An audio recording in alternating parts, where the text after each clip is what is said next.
여러분 안녕하십니까? 아침의 매일 경제 시간입니다. 저는 이상훈입니다. 아침 저녁으로 확실히 선선합니다. 열대야가요 거짓말처럼 며칠 사이에 싹 사라졌습니다. 계절의 순리 이번에도 어김없다는 걸 새삼 깨닫게 됩니다. 자, 그럼 먼저 아침 신문 일면 기사부터 바로 전해드리겠습니다. 먼저 매일경제 일면 톱 기사입니다. 미국 빅테크 기업, 빅테크라고 그러면 뭐 구글, 아마존 뭐 이런 기업들 많아죠. 굉장히 거대한 회사들입니다. 자, 이런 회사들이요. 코로나가 끝나도 전면 출근하는 거 이거 없다. 비대면 근무 늘리겠다라는 겁니다. 뭔가 확실히 바뀐 거죠. 미국에서 시가총액 상위 30개 기업 중 17개 기업 코로나 이후에도 전면 출근 안 하고 비대면 근무 병행한다는 거예요. 뭔가 분위기가 이른바 트렌드가 됐다는 겁니다. 구글 재택 원격 20%씩 배분한다.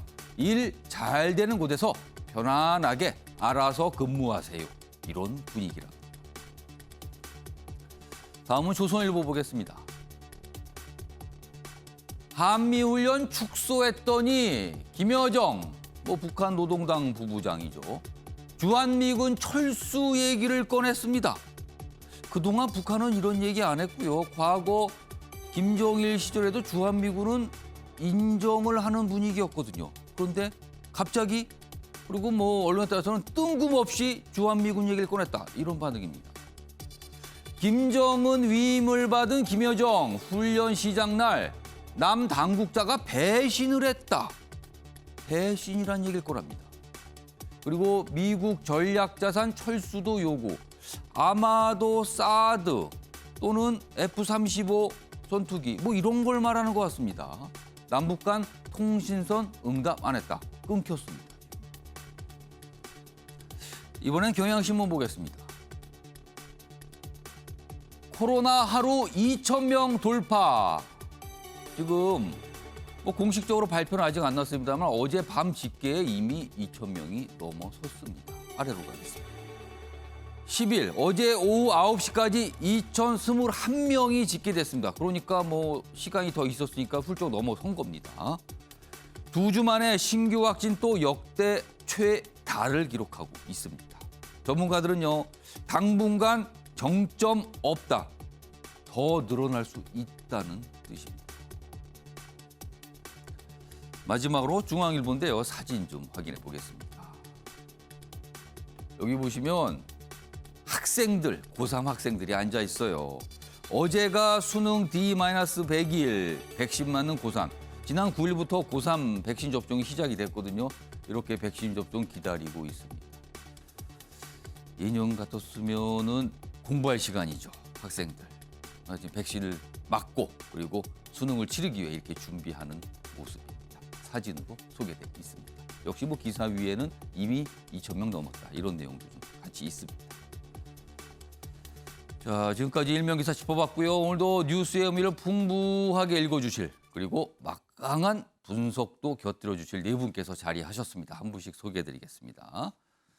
먼저 화면 가장 맨 왼쪽에 앉아 계십니다. 최양호 현대경제연구원 고문 나와 계시고요. 그 옆에는 김종욱 동국대 외래교수 자리하고 계십니다. 그리고 세 번째 자리에는 조대진 변호사 나오셨고요. 마지막으로 김병민 경희대 개원교수 자리하고 계십니다. 안녕하세요.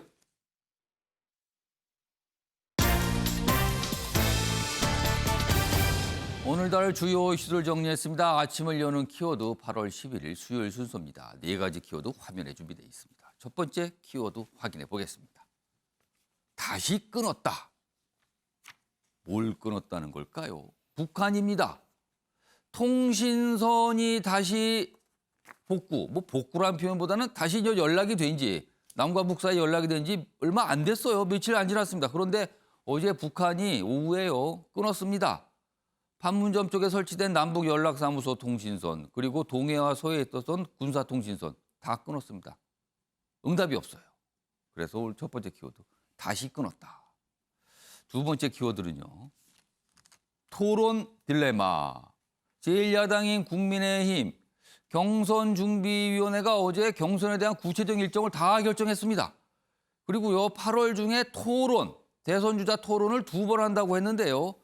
이거에 대해서 약간 난감 또는 약간 불만을 갖고 계신 분들이 좀 있습니다. 토론에 자신이 없는 걸까요? 토론 딜레마 이런 표현이 좀 나오고 있고요. 세 번째 키워드는 가석방 내용입니다. 이재용 삼성 부회장 가석방 결정됐죠? 그리고 13일 출소 예정입니다.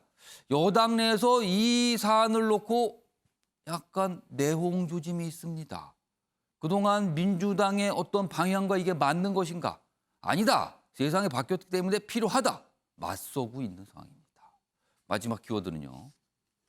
감사 강요. 우리 여자 배구 국가대표팀 도쿄올림픽에서 정말 좋은 모습, 많은 국민들에게 감동과 기쁨을 줬죠. 그리고 귀국을 며칠 전에 했습니다. 그런데요. 공항에서 약식으로 기자회견이 열렸는데 이게 두고두고 뒷말을 낳고 있습니다. 지금요. 왜 그런지 준비했습니다. 자, 그럼 아침에 매일 경제 본격적으로 출발하겠습니다. 북한과 관련된 이슈부터 좀 다뤄보겠습니다. 오늘 아침에요. 아침 일찍 속보가 좀 들어왔는데요. 화면을 준비했습니다. 기병철 북한 통일전선부장. 통일전선부장이니까 대남 담당입니다. 뭐 많이 나온 이름이었죠. 자, 이렇게 담화를 냅니다. 한국과 미국 엄청난 안보 위기 시시각각 느끼게 해줄 것. 협박입니다. 협박입니다. 선의의 적대 행위로 대답한 대가 똑바로 알게 할 것이다. 자, 그렇다면요. 북한의 주장에 따르면 북한은 우리에게 그리고 미국에 선의를 베풀었다는 거예요. 그런데 한국과 미국이 적대 행위를 했다는 거죠. 자, 적대 행위는 알겠습니다. 이거 한미 연합훈련 이 얘기를 하는 것 같아요. 근데 선의를 거론한 건 무슨 뜻일까요? 무슨 선의를 줬다는 거죠? 아무튼 오전에 이렇게 속보가 들어왔습니다. 조선중앙통신 담화 내용입니다. 김영철 통일전선부장 명의의 담화입니다.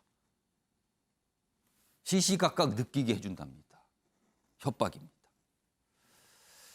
자, 북한과 관련된 기사 오늘 아침 신문에 많이 있는데요. 첫 번째 기사부터 좀 보겠습니다. 뭐 이어지는 내용들입니다, 쭉. 자, 앞서서 속보 전해드렸죠. 북한의 통일전선부장의 담화 내용. 어제는요, 김여정 노동당 부부장의 담화가 있었습니다. 그리고요, 먼저 보죠. 제목이 이렇습니다. 오전엔 주한미군 철수를 요구했습니다. 담화. 그리고 오후엔 통신선 끌었다. 어제 상황이죠. 김여정 한미훈련 시작한 날 담화를 냈습니다.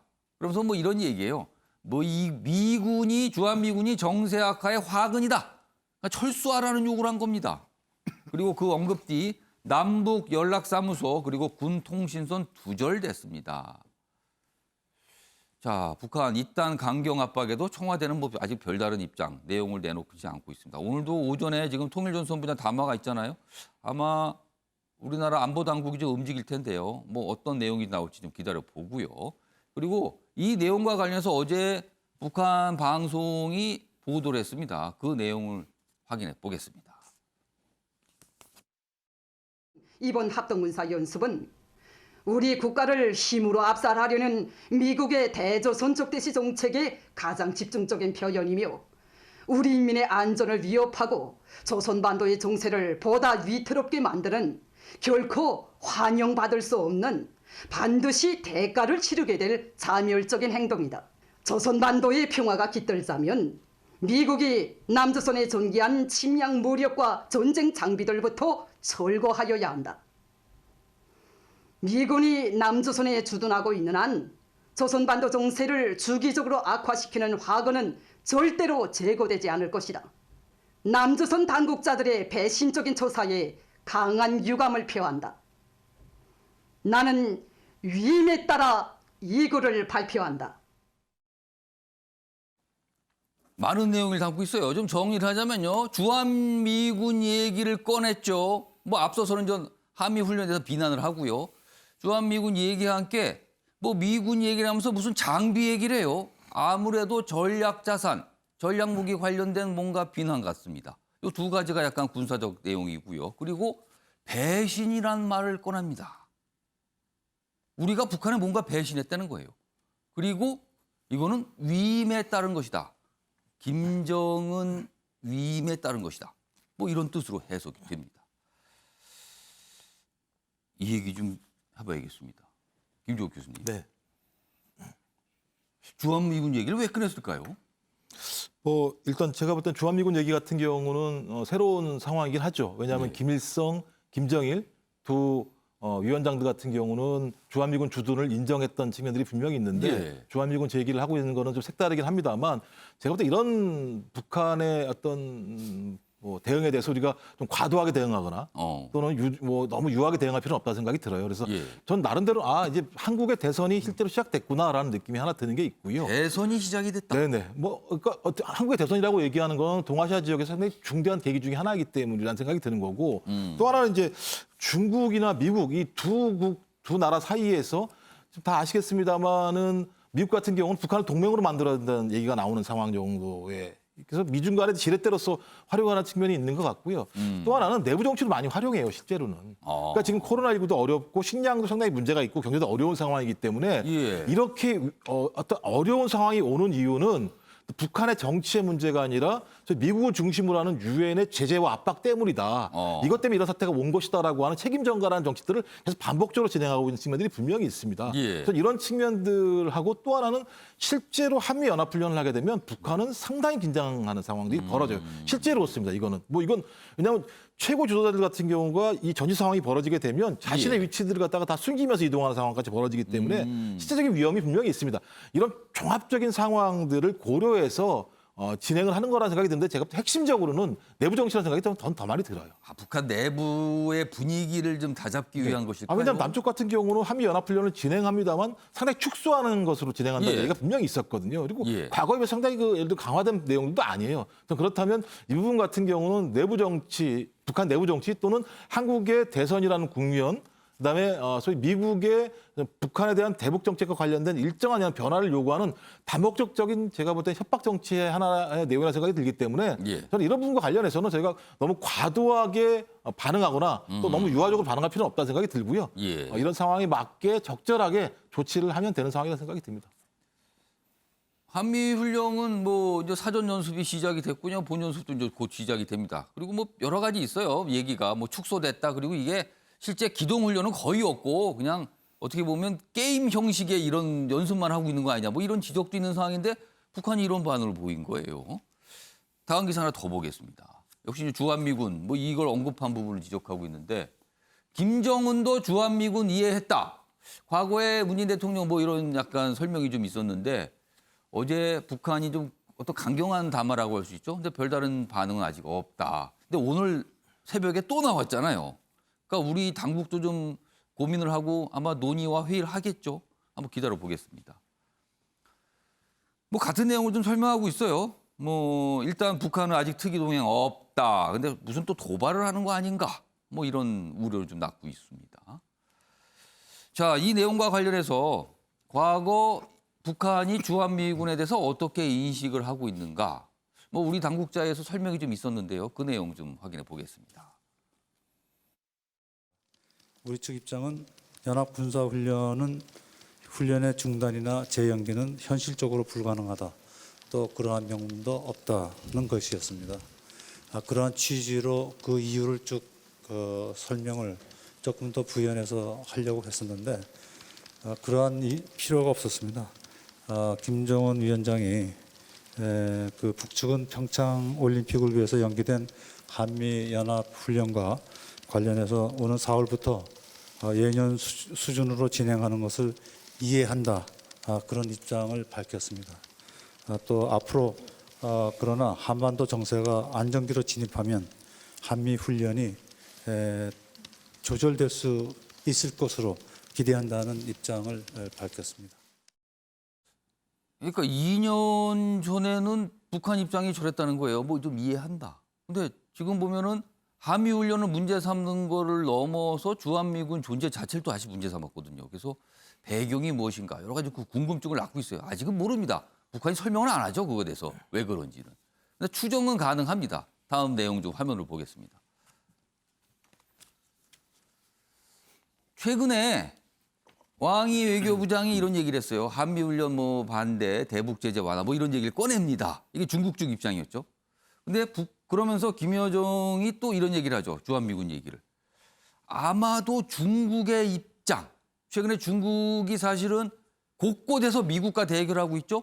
그리고 한미훈련이나 주한미군도 약간 이런 관점에서 대결의 관점에서 보는 시각이 있어요.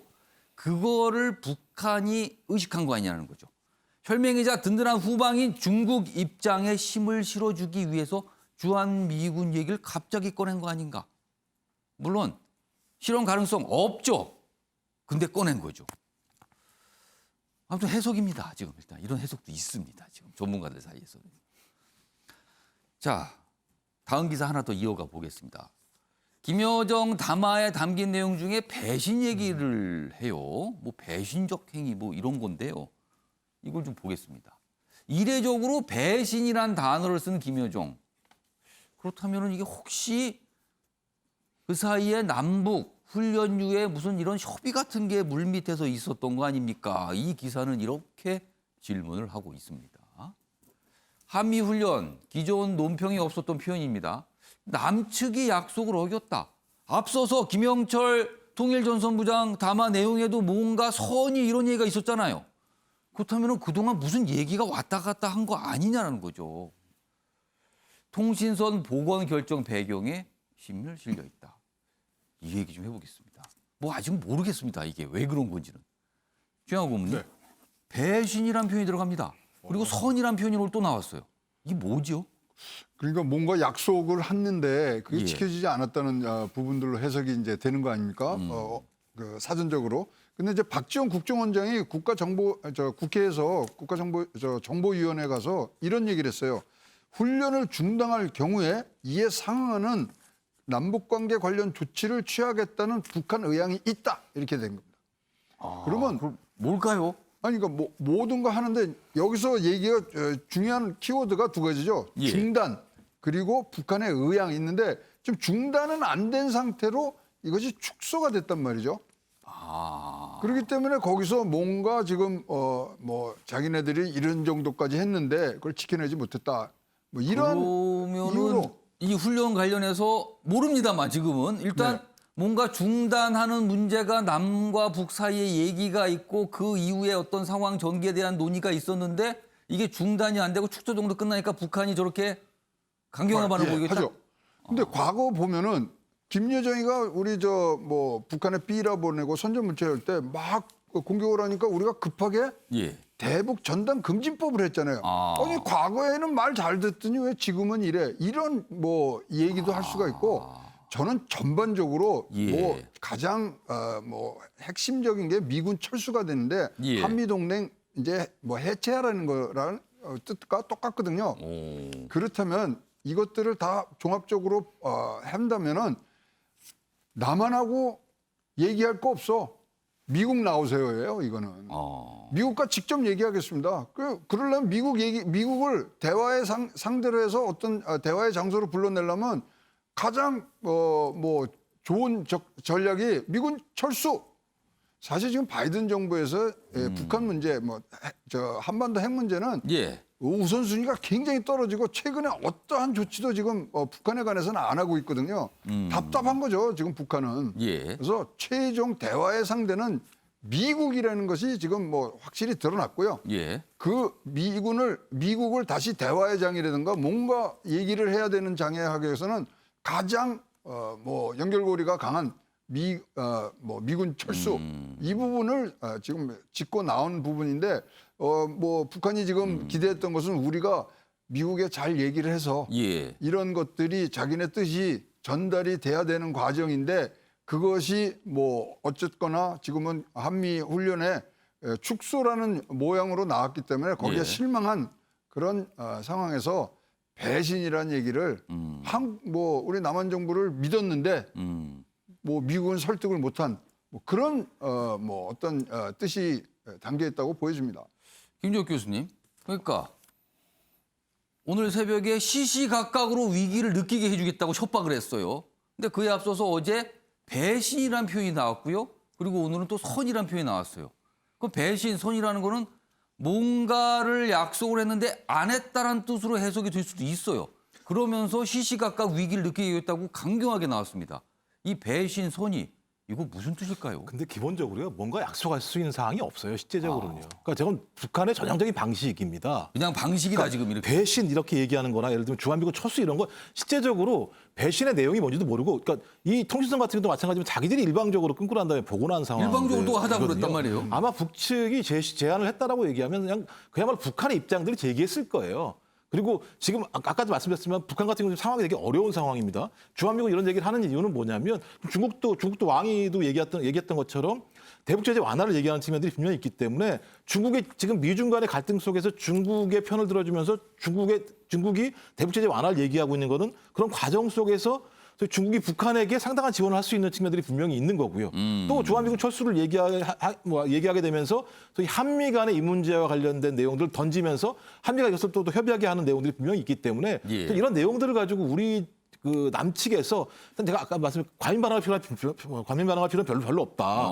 왜냐하면 북한에게 해줄 수 있다라고 하는 얘기는 뭐냐면 대북 제재를 완화하는 건데요. 대북 제재를 완화하는 건 미국도 마음대로 할 수 있는 게 아니에요. 그렇죠. 유엔 유엔도 차원에서 걸려 결정하는 있어요, 문제이기 때문에 예. 진짜 접점을 찾는 핵심은 대화를 시작하는 거예요. 근데 생각해 보십시오. 통신선 복원했다고 이런 걸 다 해줄 수 있겠습니까?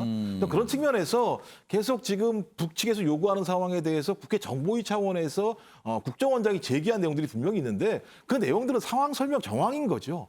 이 정황을 가지고 북한의 의도들을 우리가 너무 확대 해석해주게 되면 북한이 요구하는 것들 그대로 들어주는 방식밖에 되지 않기 때문에 그때 오히려 거꾸로 지금 북한 상황 자체가 좋지 않구나.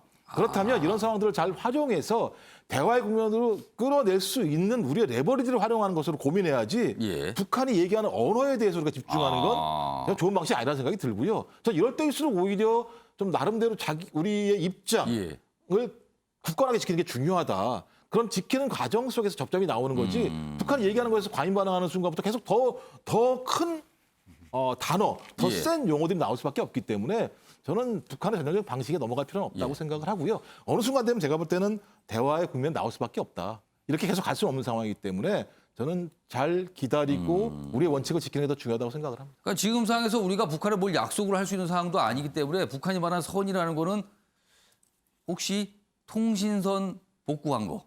이 정도 해줬는데 왜 훈련 중단 안 합니까? 뭐 이런 주장으로 해석이 될 수도 있을 것 같네요, 지금. 아무튼 주목은 받고 있습니다. 배신 그리고 오늘 아침에 선의 그리고 시시각각 위기를 느끼게 해주겠다. 협박이 나왔습니다. 자, 북한 관련 주제 이 정도로 좀 정리하겠습니다.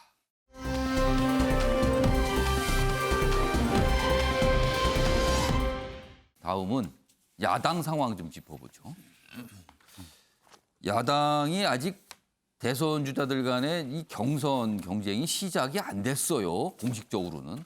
그냥 이전 어떻게 보면 몸풀기 정도 좀 하고 있는 상황인데 뭔가 이렇게 삐그덕 된다는 평가를 많이 받고 있죠.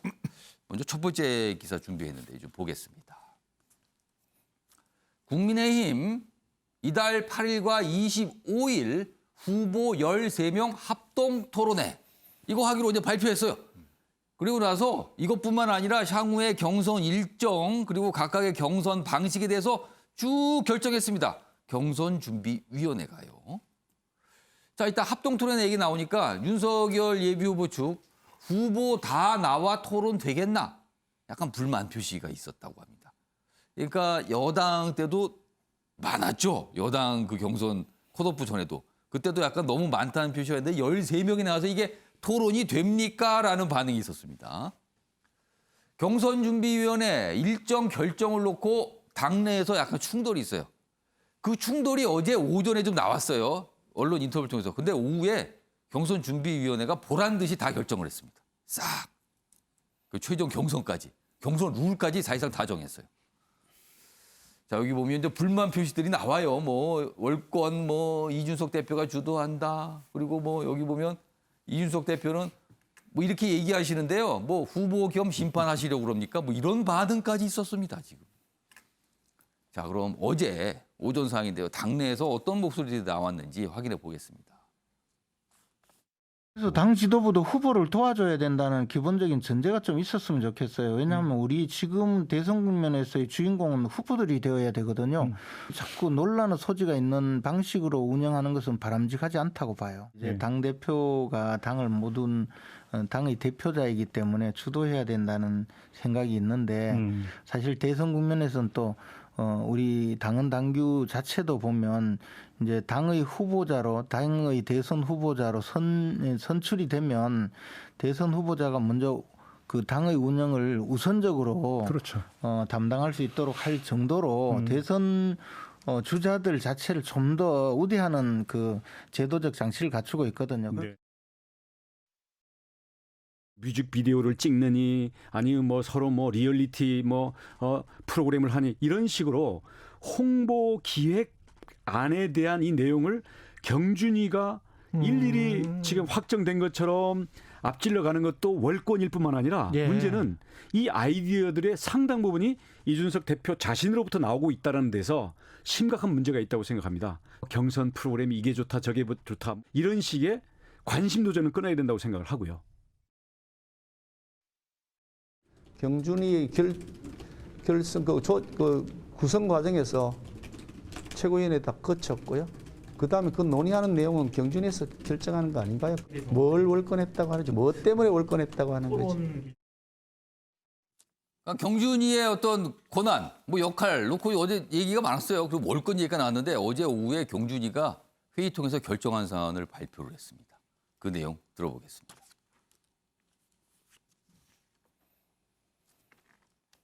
예비경선 정책 토론회를 8월 18일 날 수요일 또 8월 25일 날 수요일 이렇게 두 차례에 걸쳐서 하기로 했고요.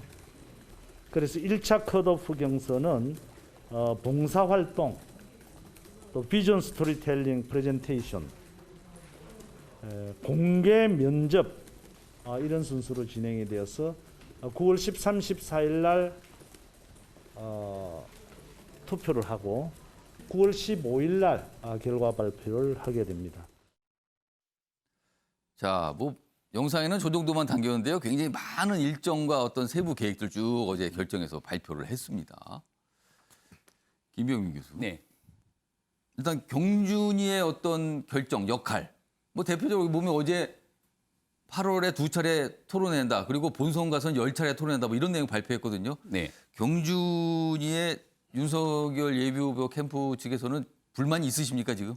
아직까지는 경준이의 결정 내용에 대해서 공식 통보를 받지 못했습니다. 그러니까 내용에 대한 결정이 되고 공식 통보가 되고 나면 이 내용을 바탕으로 캠프가 의사결정을 하게 될 텐데 지금은 다 보도가 돼서 내용은 다 아시잖아요. 캠프 지금. 차원에서도 언론에 보도된 내용들을 통해서 접하게 되니까 관련된 내용들을 조금 더 면밀하게 후보 측과도 협의를 했으면 어땠을까 하는 아쉬움들이 일부 남기도 하고요. 김병희 교수께서 지금 약간 조심스럽게 반응을 보이시는 거예요. 네, 지금. 현실적인 문제를 조금 언급하자면 지금 현재 한 13분 정도의 후보가 있습니다. 근데 토론회를 8월 말 후보 등록 전에 하게 되면 이 중에서 이 13분의 후보가 전부 다 대통령 후보 경선에 등록할지 말지에 대한 여부 결정이 안 됐습니다. 지금 예비 후보로 등록돼 있는 분들도 몇 분 되지 않고요. 그러니까 중간에 보통의 대통령 후보 경선이라는 건 최종적인 경선 후보 등록이 완료되고 난 다음부터 시행되는 것이 우리가 과거에 비추어봤던 전례고 상식인데 이 내용과 조금 어긋나는 것 같아서 이 부분에 대한 걱정, 우려가 있는 분들이 있습니다. 이건 윤석열 후보 캠프 차원이 아니라 당 지도부에서도 이런 의견을 피력하는 분들이 있고요. 현실적인 문제 토론 얘기 하나만 하면 우리가 민주당의 당시 9명을 대상으로 하는 경선 토론 중에 굉장히 많은 후보들이 있으니까 한 명당 발언할 수 있는 기회가 많지가 않았습니다. 13분이 토론하게 되면 한 후보당 5분씩만 얘기를 해도 1시간이 훌쩍 지나가게 됩니다. 그러니까 과연 의미 있는 내용의 토론이 진행될 수 있을까에 대한 걱정과 우려가 있는 만큼 여기에 대한 현실적인 조치까지도 당에서 충분히 검토하고 고민할 거라 생각하고 이런 내용들을 담아서 이제 후보 측에 여러 가지 공식적인 공문이 오게 되면 이를 바탕으로 여러 가지 고민을 하게 될 것 같습니다. 그러니까 지금 이 윤석열 예비후보 측 대변인 다 맡고 계시잖아요. 근데 아직 뭐 공식적으로 통보가 안 왔기 때문에 뭐 뭐라고 평가하기는 어렵지만 토론을 이렇게 많은 인원이 동시에 한다는 거 이거는 조금 생각해 볼 문제가 약간 생각해 볼 문제가 있다라고 조심스럽게 좀 말씀을 해 주셨어요. 조대진 변호사. 이 경준이 논란은요. 어떻게 보면은 당 대표와 유력 대선 주자, 야당의 유력 대선 주자 간에 약간 경쟁처럼 보인다. 뭐 이런 평가도 좀 받고 있거든요. 어떻게 보십니까? 일단 그 이준석 대표가 그 어느 후보도 이렇게 좀 앞서 나가는 거를 좀 견제를 하는 것 같아요.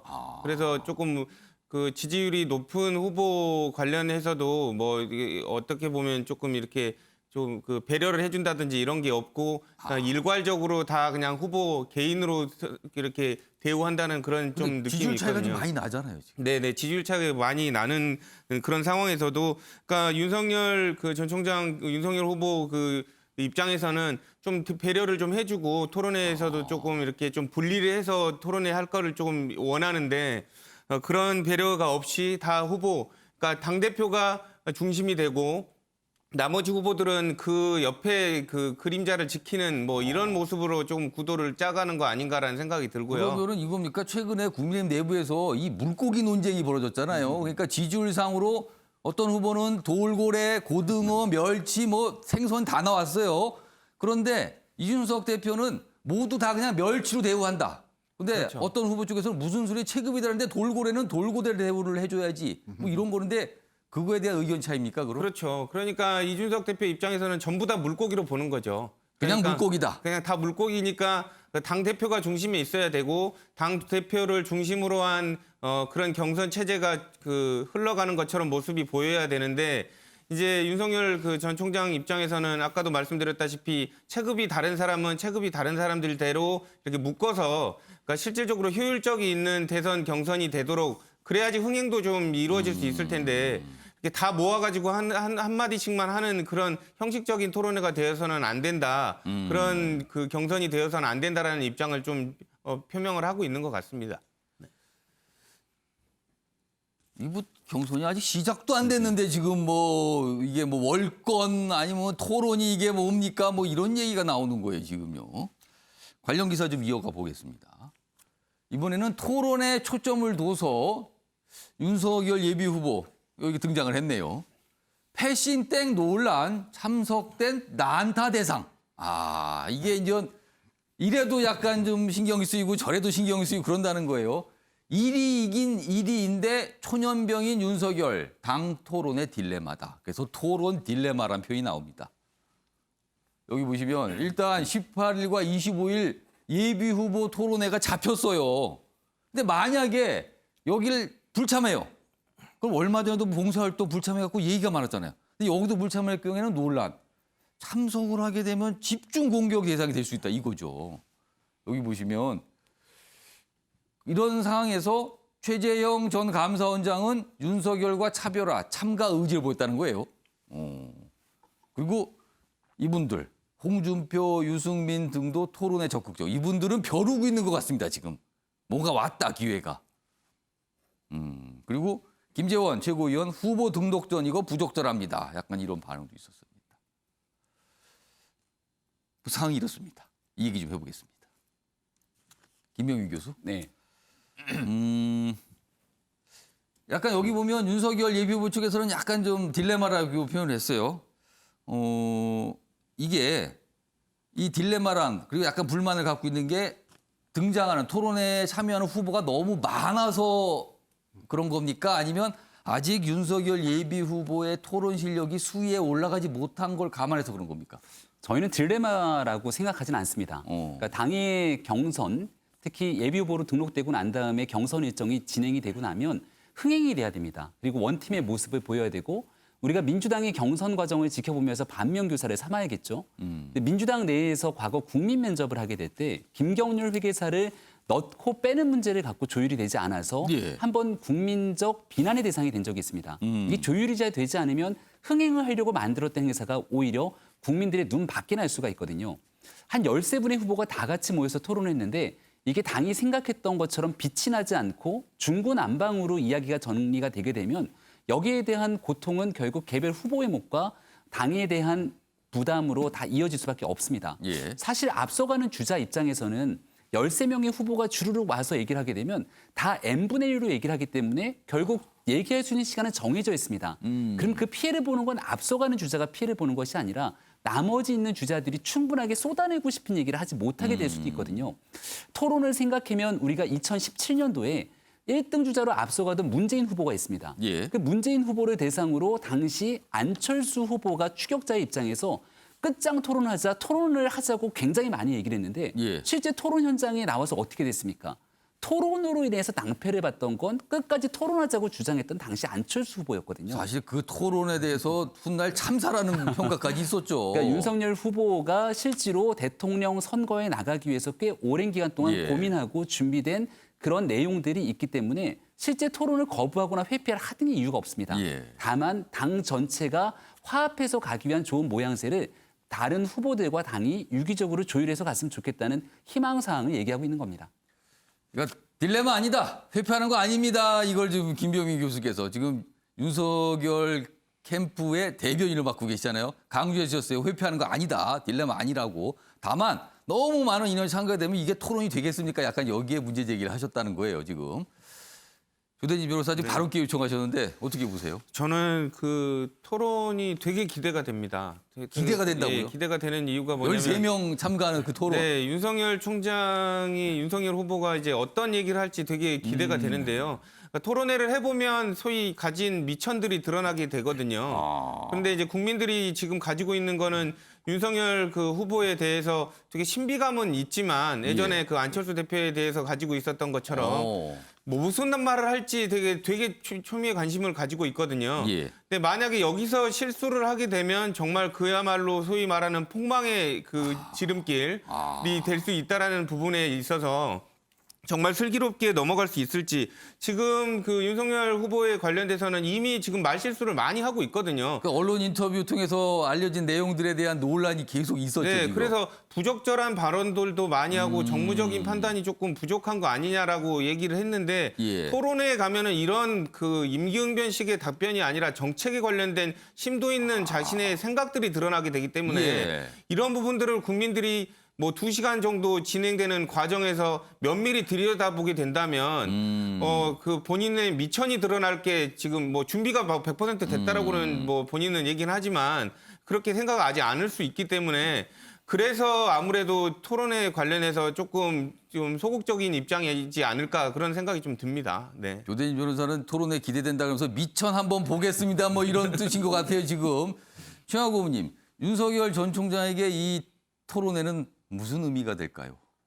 제가 봤을 때는 우리가 국정감사장에서 예. 그 달변에 그리고 아주 임기응변식 그리고 적절한 표현을 써가면서 했던 윤석열 총장의 모습을 상기한다면 토론회 잘할 거예요.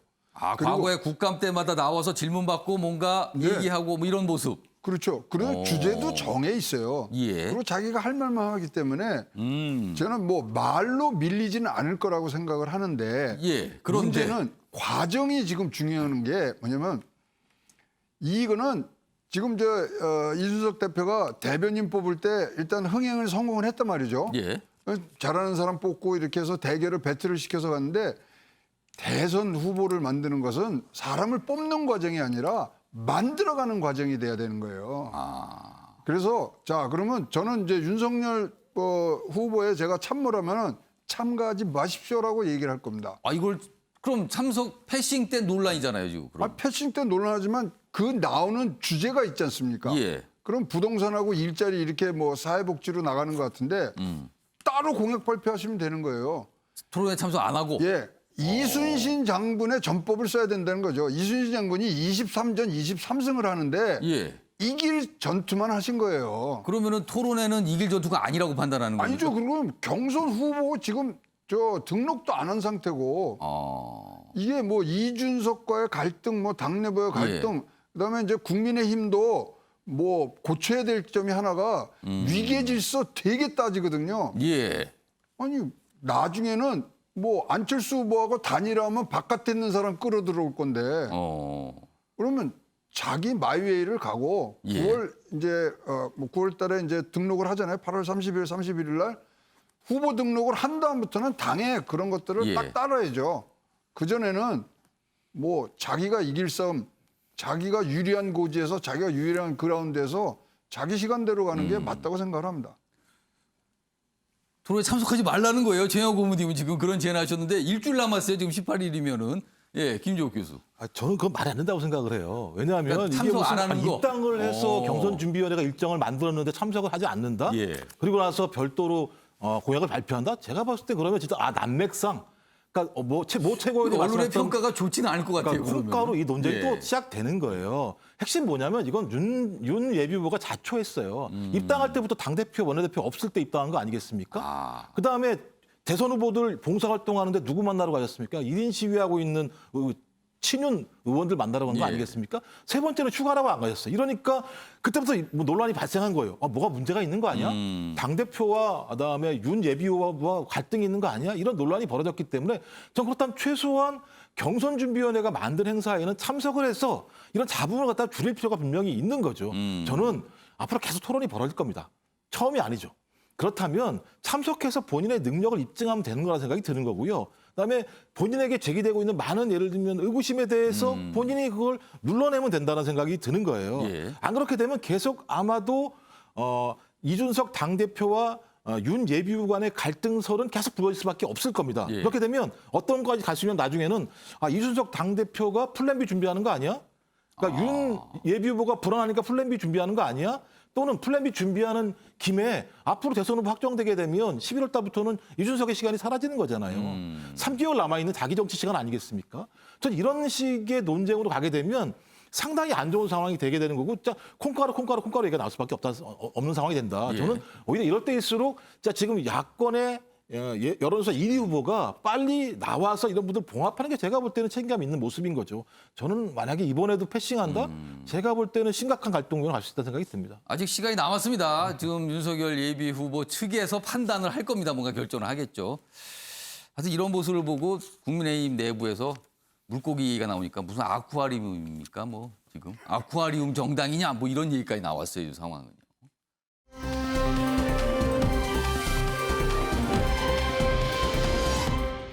자, 이번엔 여당으로 좀 가보겠습니다.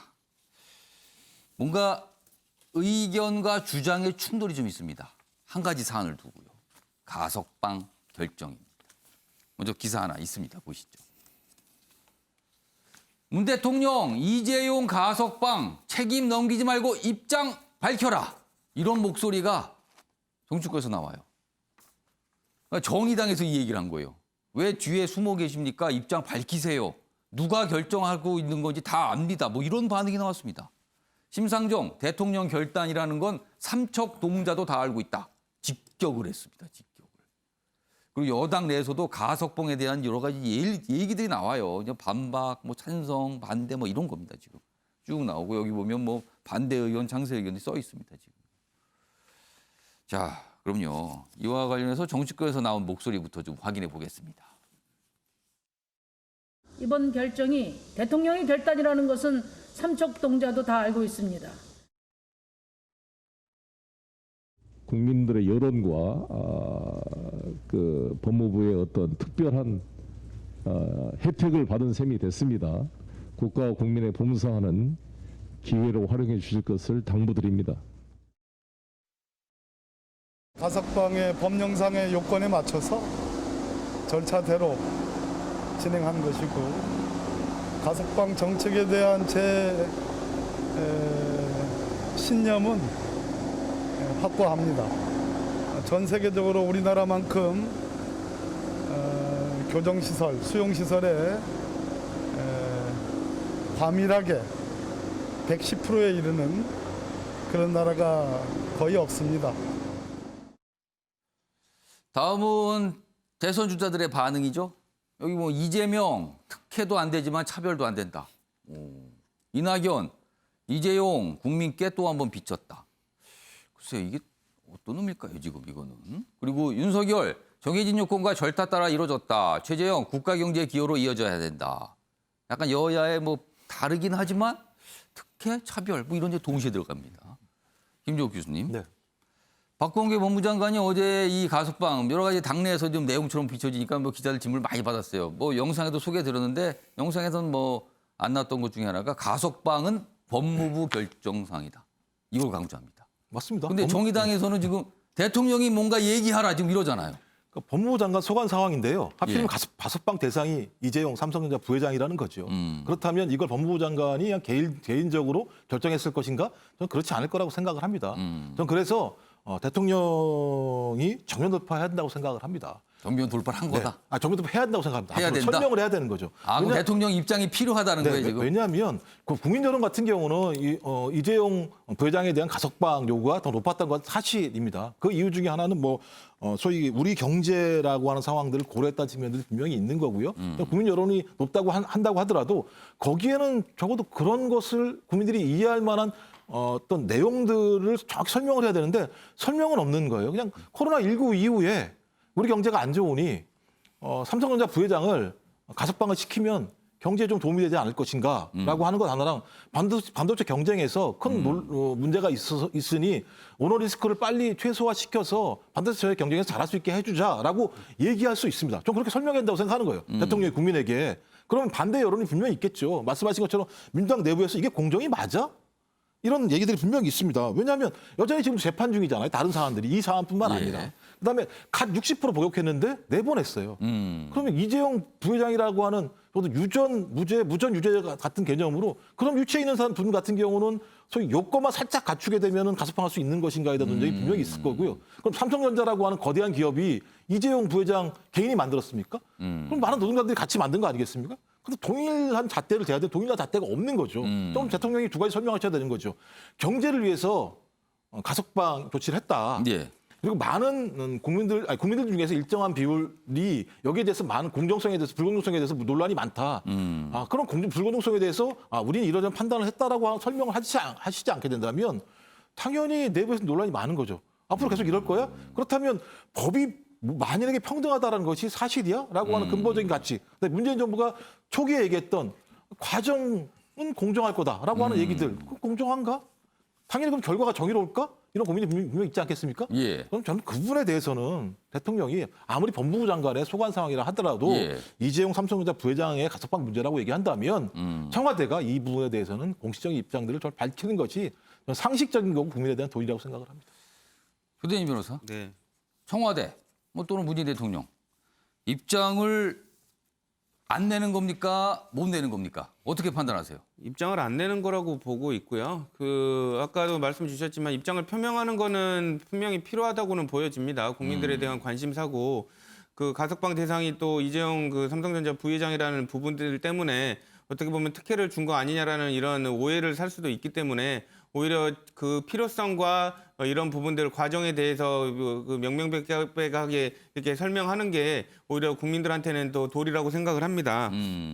다만 이제 이런 부분들을 이제 설명하는 과정에서 이제 특혜라는 시비가 있을 수가 있기 때문에 그래서 입장을 밝히지 않은 것이지 일부러 이렇게 법무부 뒤에 숨어서 입장을 표명하지 않는 것이라고 생각을 할 필요는 없을 것 같고요. 그리고 일단 법무부에서도 이거 권한 자체가 법무부의 권한이고 그리고 법무부의 업무이기 때문에 이런 부분에 대해서 특별하게 청와대가 입장을 밝히는 것조차 대통령이 나서 가지고 이재용 부회장을 가석방 시켜준다라는 또 이런 시선이 또 곱지 않을 수가 있기 때문에 일부러 표명을 의도적으로 자제한 거 아닌가라는 생각이 듭니다. 네. 그러니까 지금 이게 민주당 내부에서 이미 결정은 됐어요. 가석방 하기로. 그거에 대해서는 지나갔습니다. 근데 이거를 놓고 왜 이렇게 결정한 건가? 그리고 정의당에서는 왜 대통령이 아무 얘기를 안 하는가? 이게 논쟁처럼 좀 떠올랐습니다. 이런 상황입니다, 지금. 그래서 이게 혹시라도 향후 민주당 대선 경쟁의 이슈로 부각하는 거 아닌가? 이런 전망까지 좀 나오고 있습니다. 다음은 송영길 대표 어제 기자회견 좀 했습니다. 취임 100일 이런 이름 명목의 이제 기자회견이었는데요. 여기서 몇 가지 좀 설명을 좀 했어요. 최근 사항에 대해서. 송영길은 이렇게 얘기합니다. 문자폭탄 관련해서 이거 배설물입니다. 이거 거리둬야 됩니다. 배설물이라고 얘기했어요. 무슨 찌꺼기 이런 거죠. 마구 쏟아낸다. 대표 취임 100일 맞아 여러 가지 얘기를 했습니다. 과거에 이제 문재인 대통령이 이거 문자폭탄 걸려서 양념이다 했는데 배설물이라 그랬어요. 그러니까 거리둬야 된다는 거죠. 관련 기사 하나 더 있습니다. 관련 하나 더 보면요. 이런 반응이 어제 송영길 대표가 있었거든요. 그거에 대해서 다음 기사입니다. 문자 폭탄은 배설물. 그래서 일부 당원들은 이거 지지자 무시하는 거다. 배설물이라뇨? 이런 반응이 나온 거예요. 당원 게시판에 송영길 대표를 비난하는 글들이 폭주했다. 그러니까 지지자들은 이거는 의사표현이고 의견인데 이걸 배설물이라뇨? 뭐 이런 반응이 있었다는 겁니다. 자, 그럼요. 이와 관련된 영상부터 확인해 보겠습니다. 최근에 이재명 후보 일부 지지자들이 이제 지사직 사퇴를 권유한 이상민 선거관리위원장에게 이제 장애 비하 같은 과도한 문자 폭탄을 보내는 일이 있었습니다.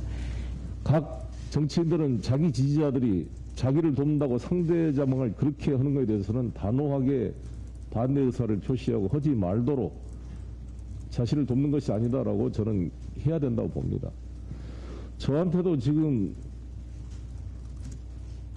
핸드폰에 하도 많이 메시지 폭탄이 와가지고 이 핸드폰이 터질 것 같아서 얼음으로 이렇게 얼음 속에다가 핸드폰을 넣어놓을 때가 많이 있습니다. 그것은 저는 그냥 안 보는 게 낫다. 그리고 뭐든지 저는 댓글이 뭐고 욕을 하면 일단 안 보는 게 낫다고 봅니다. 지워버리고 안 보는 게 낫고 욕을 하지 않고 예의를 갖추면서 비판하는 것은 잘 참고를 합니다. 열성 지지자들이 막 좀 금도에 벗어난 발언을 한 것들은 각 진영에서 자제시키되 그게 설령 있더라도 무시해야지 그거를 대변인이나 국회의원들께서 공식 언어로 인용하는 순간 오히려 이게 악화된다. 그러니까 그런 일들은 치열하게 경쟁하다 보면 있을 수 있는 일들이죠. 저는 우리 경쟁을 더 이렇게 흥미롭게 만들어주는 양념 같은 것이었다고 생각하고요. 문제는 그런 치열한 경선을 거치고 난 이후에 어떻게 승복하고 하나가 되느냐라는 것인데 우리 안희정, 이재명, 최성 후보님들은 이미 그런 자세를 갖추신 다 훌륭한 후보님들이다 하는 말씀을 드립니다. 최영호 의원님, 여당 정치인에게 문자 폭탄이란 뭘까요? 아니 어떻게 저 화면을 발굴해 내셨어요? 저 참 유명한 말씀이었는데. 유명하니까 뭐 금방 찾죠, 뭐 저거는. 양념이다. 이거 뭐 그런 얘기를 하면서 그 이후로 이 트래픽을 보면요. 이 소위 말하는 문자 폭탄의 이 횟수라 개수 그다음에 강도가 굉장히 올라가거든요. 그런데 이제 지금 송영길 대표의 이제 이런 발언은 사실 이제 너무 강성 지지자들의 발언을 통해서 중도의 외연 확대가 지금 조금 우리가 못하는 거 아니냐. 이러한 우려 때문에 나오면서 또 옛날처럼 이거 양념이나 순화된 말을 쓰면은 조금 전에 봤던 2017년도 그 장면이 다시 재현될 수 있는 걱정까지도 배어 있는 말이라고 생각하지만 배설물이라는 단어 자체는 굉장히 부적절한 단어를 썼기 때문에 또 이게 여당 지지자들이 또 반발을 하는 그렇죠. 같이 이제 반발하는데 어쨌거나 획을 그어야 되는 부분들은 맞습니다. 그래서 굉장히 이제 문자 폭탄이라든가 진짜 입에 담을 수 없는 얘기들은 이제 정치판에서 싸워야 되는데 사라져야 되는데 정치가 원래 싸워야 정치인 것처럼 지금 돼 있는 어떤 근본 문제가 거기서 시작됐다고 봅니다. 김영희 교수. 네. 그러니까 이런 문자 폭탄이 점점 도가 지나치다 이렇게 판단하는데 그걸 가지고 정치인들이 어떻게 보면 어제 이 송영길 대표의 말을 들으면 그런 거를 오히려 알리고 휘둘린다. 약간 이런 취지의 설명까지 있었어요. 네, 얼마든지 문자를 보내거나 댓글을 달면서 정치적 의사 표현의 행위를 할 수는 있는데요. 이게 이제 누군가가 정치적으로 의도성을 가지고 우리가 좌표를 찍는다고 얘기하듯이 하나의 좌표를 찍고 집단으로 정치적 공격을 하게 되면 정치인이나 시민단체 활동을 하는 사람들에 대한 이 활발한 활동을 위축시키는 효과를 나타낼 수도 있습니다. 이게 이제 불법으로 나아가게 된 게 지난 2017년도 드루킹 사건이고 이 드루킹 사건으로 인해서 여론이 조작되고 왜곡될 수 있음을 대법이 확정 판결도 하지 않았습니까? 기계를 사용하지 않더라도 특정 기사에 대한 댓글, 이 기사를 찍어갖고 여기에 기자에 대한 모욕이라든지 아니면 그 내용에 해당되는 정치인에 대해서 입에 담을 수 없는 험담들을 늘어놓게 된다면 이건 대한민국 민주주의를 퇴보시키는 일이라 생각하죠. 송영길 대표가 썼던 배설물이라고 하는 표현 자체에 대한 문제가 있을지 모르겠으나 그 질문이 들어왔던 건 이상민 위원장을 향해서 장애, 그러니까 인격에 대해서 상당히 모독스러운 발언들을 쏟아냈기 때문에 여기에 대해서 조금 격한 발언들이 나왔다 생각하고요. 이런 일들을 자제시키기 위해서 가장 중요한 건 그 진영을 대표하는 정치인들의 자발적인 노력입니다. 스스로가 같이 본인들을 지지하고 있는 지지자들에게도 이런 식의 정치 행동들이 올바르지 않다고 얘기할 수 있는 용기들이 필요한 시점이라고 생각합니다. 어제 뭐 여러 가지 얘기를 송영길 대표가 했어요. 근데 뭐 이런 표현들이 좀 주목을 받아서 오늘 기사로 좀 다뤄지고 있습니다.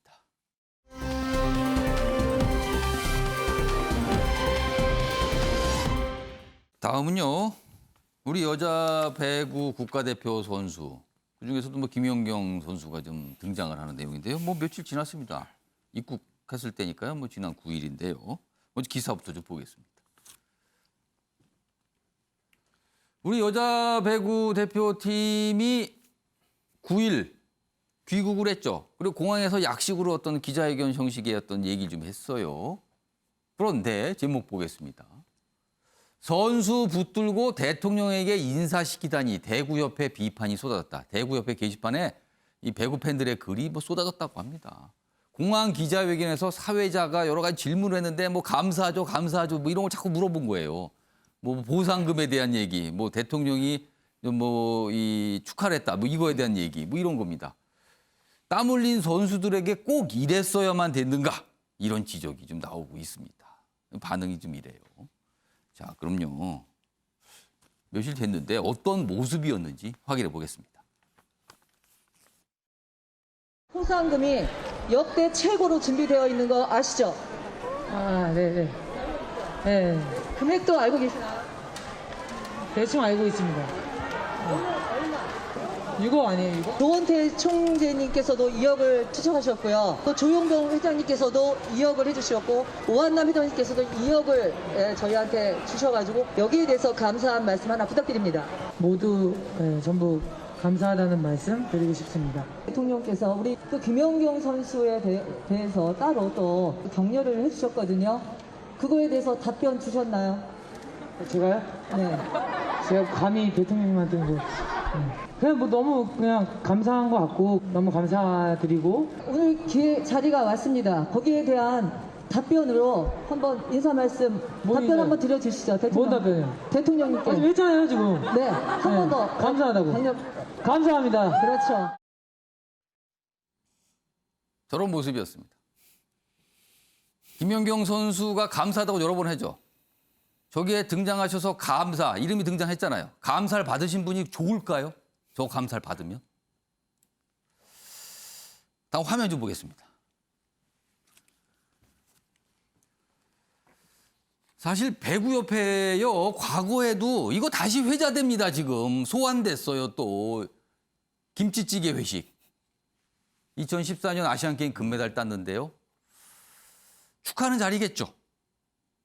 김치찌개 회식이 있었다고 그때 논란이 됐었죠. 밑에 보세요. 김연경 선수 사비터로 선수들에게 좋은 데를 좀 데리고 갔다. 뭐 보상금 좋습니다. 근데 꼭 저 자리에서 그렇게 얘기를 해야 됐을까요? 감사하죠? 감사 안 해요? 뭐 이런 거잖아요, 지금. 정호 부모님, 네. 어떻게 보셨습니까? 감사의 감자가 느낄 감자지 말할 감자가 아니거든요. 근데 어저께 이 사회자가 보니까 사회자도 사실 국가대표 출신이에요. 지금 배구협회 간부잖아요. 네, 간부고 뭐 저 동메달도 따고 그러신 분인데 너무 예능처럼 이거를 진행하려고 했던 것 같아요. 그리고 TV에서도 많이 나오고 TV에서 해설도 하시고 또 김연경 선수와는 또 이렇게 친분이 있는 관계를 해서 했는데 이건 아니죠. 그냥 예능으로 보이세요? 저기? 아니, 그러니까 예능으로 그 레전드 한때는 여자 선수들 이제 연봉이 전 세계에서 1위 한 레전드를 갖다 놓고 지금 이런 감사 얘기를 지금 자꾸만 하라는 자체가 만약에 호날두나 뭐 저 메시 왔는데 뭐 한국에 온 거에서 감사하라고 여러 번 얘기하라 그러면 진짜 전 세계적으로 비난 갔을 겁니다. 이 감사는 느껴서 자기가 그것을 고이 간직하는 게 중요하지 이렇게 말하는 거는 좀 더 굉장히 너무 예능적으로 흐른 부분들에 오버한 부분이라고 생각을 하고요. 이제 아니 우리가 배구가 이러면 저변이 확대되는 부분들에 대해서 경기위원으로서 좀 더 어떤 식으로 갈 거냐 이런 얘기들을 더 물어봤으면 좋을 건데 결국은 저기에 남는 거 하나입니다. 빨리 집에 가서 치킨 먹고 싶다는 얘기밖에 안 들리거든요. 빨리 끝내달라는 얘기를 그거를 못 알아들은 사회자의 오바 이렇게 저는 정의하고 싶습니다. 다음 화면 좀 하나 더 보겠습니다. 어제 밤에 김연경 선수가 글을 올렸어요.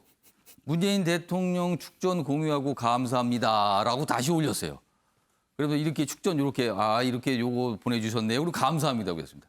이게 전날 저런 상황이 있으니까 뭔가 빛이 바라잖아요, 지금요. 이게 원래 이것만 있었으면 김연경 선수가 저 입국해서 뭐 정리 좀 하고 이제 감사 인사 보내는 거야 이렇게 그냥 넘어갔을 거예요. 이거는요. 유대진 변호사. 네. 그러니까 과거 김치찌개 이 회식 논란까지 또 소환이 됐잖아요. 네. 너무 형식적으로 그런 뭐 이런 부분들만 챙긴다라는 그런 모습이 조금 안 좋게 보이고요. 물론 이제 힘들게 그 경기를 치르고 온 그 선수들한테 뭐 저런 그 포상금을 주고 이런 부분들을 홍보하는 것도 뭐 좋겠지만 좋죠. 포상금 주는 거 얼마나 좋습니까? 네. 열심히 한 선수들의 대가를 주는 겁니다. 그러니까 그럼에도 불구하고 이걸 줬으니까 감사하게 여겨라라고 자꾸 이렇게 강요를 하는 거는 저도 저 인터뷰를 봤는데 되게 보는 내내 불편하더라고요. 그리고 힘들게 싸운 그 선수들에 대해서 진정으로 이렇게 격려해 주는 게 아니라 그냥 거칠의 식으로 이렇게 표현만 하는 것 같아서 좋지 않았고요. 오히려 이제 저런 그 모습들이 조금 이제 바뀌어야 될 모습이 아닌가라는 생각이 좀 많이 들었습니다. 네. 정말 좋게 생각을 해서 기쁘니까 그랬겠죠. 그리고 뭔가 국민들한테 좀 더 즐겁게 이 모습을 보여주고 싶으니까 그럴 수 있습니다. 그리고 뭔가 자랑도 하고 싶고요. 근데요, 일단은 선수들부터 배려하는 게 먼저 아닙니까? 선수들 위주로 뭐든지. 그걸 국민들이 바라는데 그 모습이 아니었기 때문에 지금 논란이 됐고 기사로 다뤄지고 있습니다. 아무튼 이런 소식이 있었습니다, 지금요. 다음은요. 요즘에 덥죠. 더운데 뭐 건강과 관련된 기사가 좀 있습니다. 여기 보시면 무더운 여름인데요. 하루에 8에서 10잔 정도 이 물을 마셔야 이게 진짜 보약이라는 겁니다. 뭐 요즘에 이렇게 어떤 건강 보조식품, 뭐 영양제 이런 거 챙겨 드시는 분 많은데요. 뭐 그것도 좋습니다만 일단 물을 좀 자주 많이 드셔라는 거죠. 아래로 가겠습니다. 여름엔 땀이 많이 나니까 수분이 많이 날아갑니다. 그래서 물을 더 마셔야 되고요. 하루에 물 1.5리터는 섭취를 하는 게 좋답니다. 1.5리터면 양이 좀 많을 수 있지만 그래도 그 정도는 마셔줘야 한다는 겁니다. 그래야지 여러 번 나눠서 마시면 노화 방지, 비만 예방 등까지 좋다는 거죠. 다만 콩팥 기능이 약하신 분은 좀 주의할 필요가 있답니다. 요거는 무리가 갈 수 있다는 거죠. 아무튼 아직 더위 안 끝났습니다. 아침 저녁으로만 선수라도 낮에는요 따갑습니다. 그러니까 물 챙겨 드시는 거 신경 쓰시라는 겁니다. 다음은 코로나 얘기 좀 해보겠습니다. 뭐 시간이 많지 않았는데요. 뭐 좀 속도를 좀 내보겠습니다. 돌파 감염이 1,500명을 훌쩍 넘어섰어요. 심 못 쓰는 4단계. 4단계 지금 강하게 하고 있는데도 안 된다는 거죠. 더 아까 때는 이거 의료 마비까지 오는 거 아닙니까? 걱정을 낳고 있습니다. 그러자 다음 기사 보겠습니다. 이런 얘기가 얼마 전도 나왔지만 조금 더 나오고 있어요. 70% 백신 접종에도 5차 유행. 이거 대유행하는 거 이거 쉽지 않습니다. 막기가. 대응 전략 새롭게 짜야. 그러니까 방역 체계를 좀 고민해야 된다는 거죠. 델타 변이 탓에 집단 면역 이거 쉽지 않습니다라는 의견이 나오는 거예요. 그래서 치사율을 낮추는 거, 사망을 막는 거 이쪽으로 가야 되는 거 아니냐는 거죠. 이 얘기 얼마 전부터 나왔죠. 근데 이 인터뷰 기사는요. 오명돈 중앙임상위원장, 그러니까 전문가입니다. 권위가 있는 전문가가 지금 이런 걱정들을 하고 계십니다. 방역 체계를 바꾼다는 거 사실 쉽지는 않습니다. 정부도 고민 많고요. 그래서 전체를 다 바꿔야 되는데 이거에 대한 고민 얼마 전에 뭐 검토하겠다는 얘기가 있었는데 아직은 뭔가 정해진 바는 없습니다만 전문가들의 의견은 계속 나오고 있는 상황입니다. 자, 아침의 매일경제 오늘은 여기서 마무리하겠습니다. 시청해 주신 여러분 고맙습니다.